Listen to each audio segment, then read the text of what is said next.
How's everybody doing? My name is Anthony Brian Logan, and today we got to talk about an Antifa member by the name of Sarah Iannarone.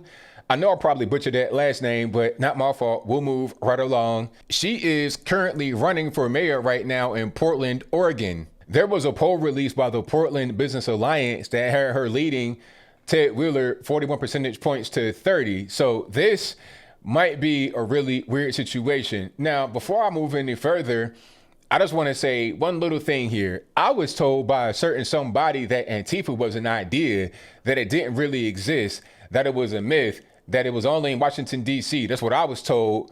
Okay. But we're seeing an admitted Antifa member running for mayor in Portland, Oregon, and according to one poll at least, is leading. They could win and become the mayor. Now, the question is, ABL, how do you know she's an Antifa member? You're just saying that, all this and that and the third. Well, we got some evidence. I'll place one tweet from last year on the screen before you, and it reads, "To those who say Antifa are violent thugs, I am not a violent thug, and I am Antifa." So what more of a confession do you need than her saying, "I am Antifa"? But we continue. "I am Antifa because the red hats are coming after brown and black people, after Jews, after queer and trans people, and more. They're coming after our democracy. Hashtag Holocaust Memorial Day. Hashtag never forget." She's saying it right there in black and white. Now, what's the rebuttal going to be? ABL, that was last year, and she could have changed since then. Well, I mean, that's not a long time ago. We're talking about 1 year. I mean, this is a fully grown person that got kids and everything else. So I'm not really sure you can say 1 year will just change her into a whole different person, but we'll continue. This story I'm reading right now comes from the Daily Caller, and Daily Caller reached out to her and asked, "Hey, do you still support Antifa?" And I'll read her response. "It is good to oppose fascism. The vast majority of voters recognize that scare tactics about quote unquote Antifa are a desperate ploy by Donald Trump to win re-election." So that is her in an emailed statement asking, "Hey, do you still support Antifa? Are you still part of Antifa?" She's saying that, hey, Antifa, not really a big deal. They're all right. They oppose fascism, all this, that, and the third. Now, in case you don't know what Antifa are, I'll place plenty of links in the box below. It's not just an idea or a myth or anything of the sort. You're talking about violent extremist people. They have websites. They got Facebook pages. As a matter of fact, I think there's one in Portland that's been around for a very long time. Before the 2015 election, all that kind of stuff, you're talking about at least 10 years. I think they call Rose City Antifa. That might be Seattle. I think it's Portland. But that's just one of many that exist all over the nation. And their objective a lot of times is to bring in quote unquote alternative forms of government, communism, socialism, and they're going to do so by the sword. It's like how Islam spread in the Middle East, but different story. I'll move on. The point is that they're a violent extremist group. They want to impose upon you their way of living and being, even if you don't want it. Whether you like it or not, you're going to get this form of governance. That's pretty much how they operate from what I've been able to see. And if I'm wrong about that, let me know why in the comments below. Give me some clear examples of how I'm incorrect. I think that I'm not incorrect. I think I'm pretty much right on point here. All right. And to give you some more evidence about Miss Iannarone or whatever her name is, there's pictures of her wearing the commie type attire. And I'll place one of them on the screen before you. Notice her skirt or dress or whatever she wants to call that. Now, do you see anything a little bit interesting, a little bit weird about her dress? I mean, I'll give you a free clue, a free hint. The guy on there is not Jackie Chan. That's not Bruce Lee. That's Mao Zedong, one of the largest killers of people in the history of the world. You're talking about tens of millions that have died under his regime.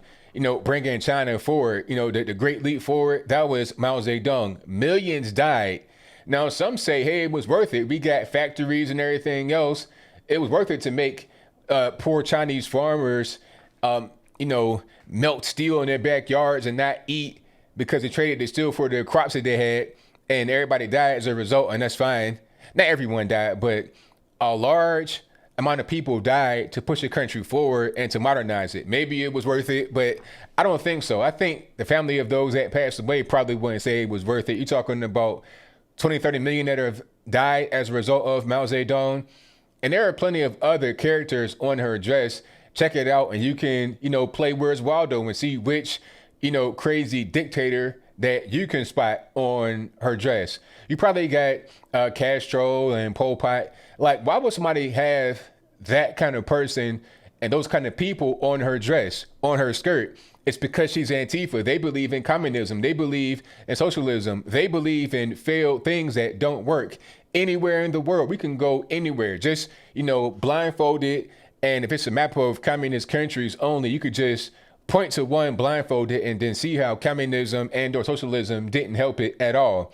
Okay, you could see Venezuela, you could see Cambodia, you could see countries in Africa, you could see China, you could see USSR, you can see things get tried and you can see them fail. This is a thing that is very predictable, happens over and over again.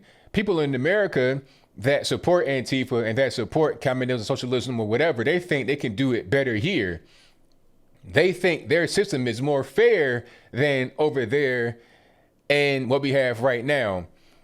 Like, if you just make minimum wage, I don't know, $1 trillion an hour, everybody's got to pay it. The money, who cares where the money comes from? If Walmart has a 4% profit margin, and by raising the minimum wage by $1, that's like $1 billion to them or more. It's no big deal. So raise it by $15. I mean, just stupid stuff. People don't have any idea of what they're doing. But I think some people do. Maybe they want to see America fall. So what better way to make it fall than to institute communism and socialism?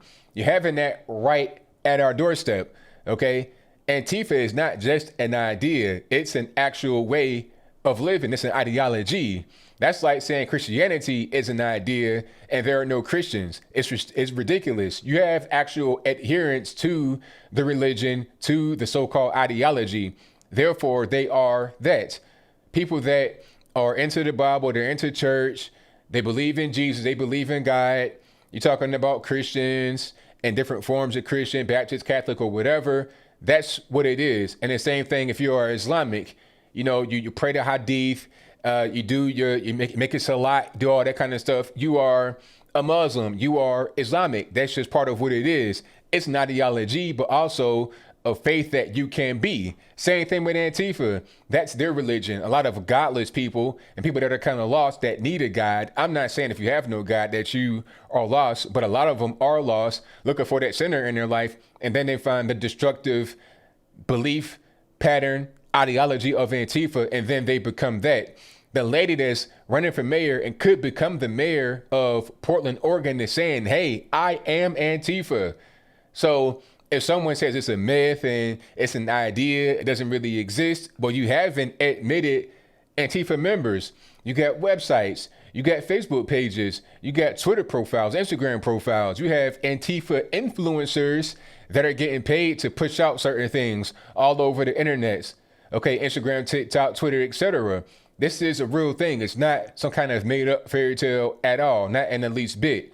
So as I close, I want to say this.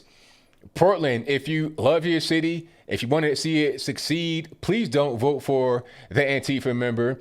And it's weird that she's even leading in the polls. That's really strange because I would think that people that live in Portland would not want more of the same. Don't they realize where the riots are coming from? Don't they realize how this is happening? I mean, I imagine Portland's not like North Korea where it's shut off to the rest of the world. You guys have the internet. You can see what's going on.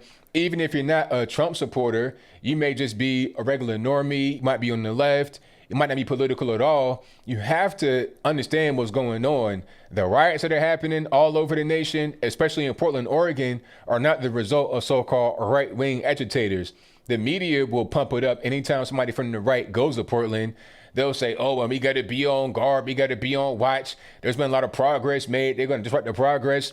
Progress made? What progress has been made in Portland, Oregon that a conservative will come in and disrupt? You tell me. You have 100 nights of chaos.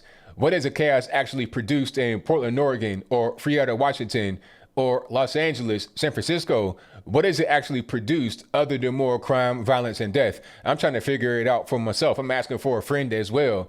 Everybody wants to know how Antifa and Black Lives Matter and the riots and the chaos and the destruction have helped any of these places I named earlier in the video and in other videos and that others are living in right now all over the country.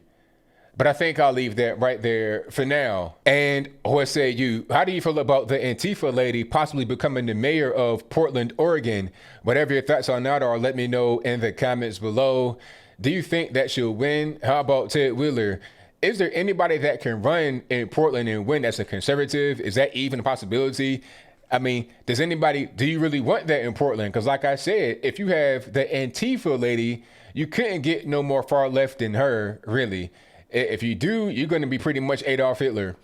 If that's what they want, then the question is why? What is going on in Portland that would have them want someone like that to be their mayor? I'm trying to figure it out. I don't understand. I don't want to live in crime. I don't want to live in violence. All this about racism and sexism and all these other obes in this, I'm not buying. I just want a safe place to be, a safe place to work, a safe place to play, safe place for kids. That's it. I don't want to have constant violence and destruction, but that's what Antifa bring you. And if you let an Antifa lady come into office, you're going to get much more of the same and not less. But whatever your thoughts are, please let me know in the comments below. And that's all I got to say for this video. If you like what you heard, please comment, rate, share, and subscribe. Peace.